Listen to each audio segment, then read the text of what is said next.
আমরা ভাবি জান্নাতে যাওয়ার জন্য বোধহয় রাতভর দাঁড়িয়ে নামাজ পড়তে হবে কিংবা প্রতিদিন রোজা রাখতে হবে।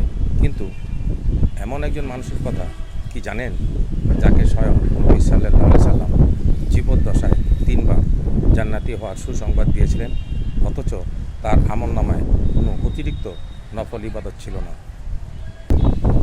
ঘটনার সূত্রপাত, একদিন রাসূল সাল্লাল্লাহু আলাইহি সাল্লাম সাহাবীদের সাথে মজলিসে বসেছিলেন। হঠাৎ তিনি বলেন, এখানে তোমাদের সামনে এমন একজন ব্যক্তি আসবে যে জান্নাতি। কিছুক্ষণ পর একজন সাধারণ আনসারি সাহাবী আসলেন, যার উজুর পানি দাড়ি দিয়ে গড়িয়ে গড়িয়ে পড়ছিল। পরদিন এবং তার পরের দিনও ঠিক একইভাবে রাসূল সাল্লাল্লাহু আলাইহি সাল্লাম একই কথা বললেন এবং সেই একই ব্যক্তি আসলেন। সবার কৌতূহল। বিখ্যাত সাহাবী আবদুল্লাহ ইবনে আমর রাদিয়াল্লাহু বলেন, এই লোকটির আমল কি তা আমাকে দেখতেই হবে।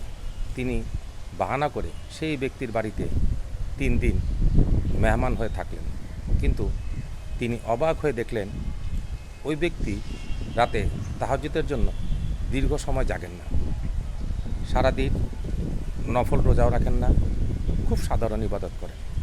3 দিন পর আবদুল্লাহ রাদিয়াল্লাহু আনহু আর থাকতে না পেরে সরাসরি লোকটাকে জিজ্ঞাসা করলেন, ভাই, আল্লাহ রসুল সাল্লাল্লাহু আলাইহি সাল্লাম আপনার ব্যাপারে 3বার জান্নাতের ঘোষণা দিয়েছেন, কিন্তু আমি তো আপনার মধ্যে বিশেষ কোনো বড় আমল দেখলাম না।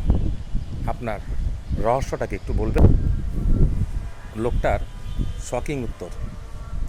সে এসে বললেন, আপনি যা দেখছেন আমল সেইটুকুই, তবে একটি বিশেষ কাজ আমি করি।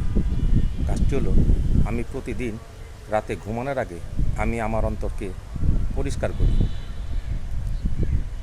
কোনো মুসলিমের প্রতি আমার মনে কোনো হিংসা বা বিদ্বেষ রাখি না। আর সারাদিন কেউ যদি আমার সাথে অন্যায় করে থাকে, তবে আমি ঘুমানোর আগেই তাকে আল্লাহর রাস্তায় মন থেকে মাফ করে দিই। আবদুল্লাহ ইবনে আমর রাদিয়াল্লাহু আনহু চমকে উঠলেন এবং বললেন, এটাই সেই বিশেষ গুণ যা আপনাকে জান্নাতি বানিয়েছে, আর এটাই আমাদের জন্য সবচেয়ে কঠিন কাজ। এই কাহিনী থেকে আমাদের শিক্ষা, আজকের যুগে আমরা নামাজ রোজা হয়তো করি, কিন্তু আমাদের অন্তরগুলো হিংসা, গীবত আর মানুষের প্রতি ক্ষোভ দিয়ে ভরা। আমরা মাসের পর মাস মানুষের সাথে কথা বলি না, মনে জেদ পুষে রাখি।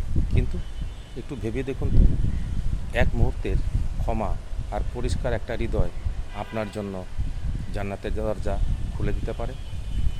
আজ রাতে ঘুমানোর আগে আপনি কি পারবেন না সবাইকে মাফ করে দিয়ে বুক হালকা করতে? সবাই ভালো থাকবেন, মা বাবার সেবা করবেন, শরীরের প্রতি যত্ন নেবেন, পাড়া প্রতিবেশী আত্মীয় স্বজন হক আদায় করবেন। আসসালামু আলাইকুম ওয়া রাহমাতুল্লাহি ওয়া বারাকাতুহু।